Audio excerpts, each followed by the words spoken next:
Episode 6 శివలింగం రహస్యం శివలింగం మిస్టరీ. ప్రపంచంలో లక్షల దేవాలయాలు ఉన్నాయి, కాని ఒక దేవుడి రూపం మాత్రం అందరికీ ప్రశ్నగా మారింది. చేతులు లేవు, కాళ్ళు లేవు, ముఖం కూడా లేదు. అయినా అందరూ తలవంచేది అదే రూపానికి, శివలింగం. శివుడు ఎందుకు ఇలాంటి రూపాన్ని ఎంచుకున్నాడు? ఈ కథ తెలుసుకుంటే మీ భక్తి స్థాయి మారిపోతుంది. ఒకసారి బ్రహ్మదేవుడు, విష్ణుదేవుడు తమలో తామే ప్రశ్నించుకున్నారు.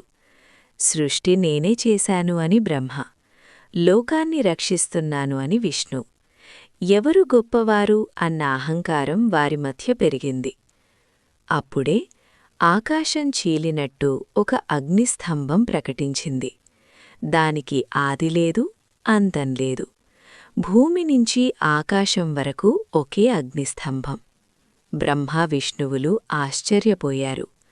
విష్ణుడు వరాహ అవతారంగా భూమి లోతుల్లోకి వెళ్లాడు. బ్రహ్మ హంసగా మారి ఆకాశంపైకి ఎగిరాడు. కాని ఎంత వెదికినా ఆది కూడా దొరకలేదు, అంతం కూడా దొరకలేదు. విష్ణుడు నిజాన్ని అంగీకరించాడు.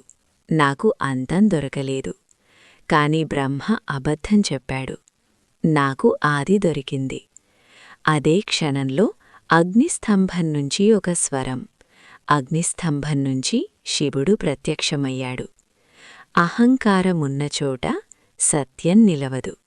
బ్రహ్మను శపించాడు. నీకు ఆలయాలుండవు. విష్ణువును ఆశీర్వదించాడు. నీవు లోకరక్షకుడివి.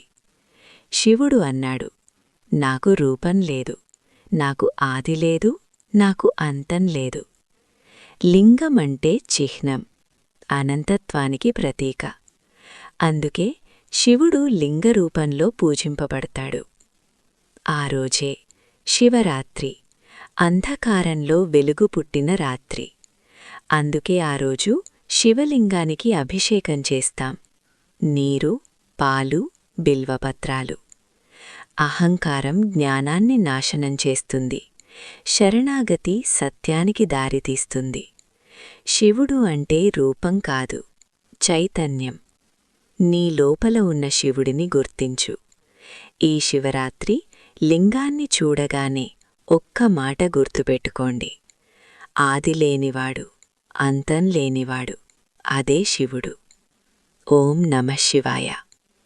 ఈ కథ మీ ఆలోచనలను మార్చితే లైక్ చేయండి, షేర్ చేయండి. Next episode finale. శివుడు ఎందుకు మౌనంగా ఉంటాడు? అత్యంత లోతైన తత్వం.